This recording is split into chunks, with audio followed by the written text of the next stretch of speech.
हैं कि आज बदायूं में वो रोड शो में प्रचार के लिए आए हुए हैं। सर, आपका बहुत बहुत स्वागत है। आज बदायूं की धरती पर आप आए हुए हैं, वेदों की नगरी है और देवभूमि से आप आए हैं, यहाँ पर रोड शो करने जा रहे हैं। क्या माहौल लग रहा है और दुर्गावती सिंह शाक्य का किस तरह से चुनाव जो है आप उठाने वाले हैं? देखिए, ये बदायूं की पावन धरती, ये उत्तराखंड और उत्तर प्रदेश को जोड़ने वाली धरती है। माँ गंगा उत्तराखंड से निकलकर इसी जनपद से होकर आगे निकलती है। रामगंगा भी यहीं से होकर निकलती है। मैं उत्तराखंड की धरती से आज हमारे पुराने मित्र दुर्विजय सिंह शाक्य जी के लिए यहाँ सबका समर्थन देवभूमि से मांगने के लिए, सबका प्रार्थना करने के लिए सबके बीच में आया हूँ। और यहाँ पर जो वातावरण दिख रहा है, जिस प्रकार का यहाँ का माहौल है, वो पूरी तरह से भारतीय जनता पार्टी के पक्ष में है। देश के लोग मोदी जी को तीसरी बार देश का प्रधानमंत्री बनाना चाहते हैं, इसलिए लोगों ने ये चुनाव अपने हाथ में ले लिया है। इस चुनाव में आम जन स्वयं जो है आज वोट मांगने के लिए, लोगों का आह्वान करने के लिए आज सड़कों पर है।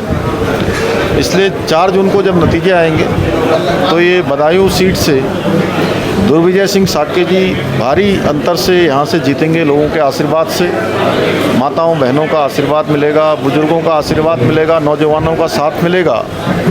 ये सांसद के रूप में निर्वाचित होकर मोदी जी के हाथों को मजबूत करेंगे और मोदी जी देश के प्रधानमंत्री बनेंगे तीसरी बार। आपने यूसीसी सबसे पहले उत्तराखंड में लागू किया, किस तरह के रिएक्शन सामने आए? आप पूरे भारत में चुनाव जीतने के बाद इसको लागू करने की तैयारी? देखिए, यूसीसी हमारा संकल्प था और हमारी पार्टी का संकल्प है। देश की आज़ादी के बाद से लगातार देश के अंदर ये बात उठती रही कि एक देश के अंदर एक विधान होना चाहिए, एक प्रधान होना चाहिए और एक निशान होना चाहिए। जहाँ धारा 370 देश के अंदर माननीय प्रधानमंत्री मोदी जी के नेतृत्व में आज समाप्त हो गई है, उत्तराखंड के अंदर यूसीसी का विधेयक हमने पारित कर दिया है। राष्ट्रपति महोदय ने उसको हमको मंजूरी दे दी है और मुझे खुशी है कि हमारी पार्टी ने जो माननीय प्रधानमंत्री मोदी जी के नेतृत्व में देश के सामने संकल्प पत्र प्रस्तुत किया है, उस संकल्प पत्र में पूरे देश के अंदर यूसीसी को लागू करने के लिए संकल्प लिया गया है। तो आने वाले समय में देश भर के अंदर यूसीसी लागू होगा और जो भारतवासियों का एक बहुत बड़ा एक प्रतीक्षा थी, वो प्रतीक्षा पूरी होगी।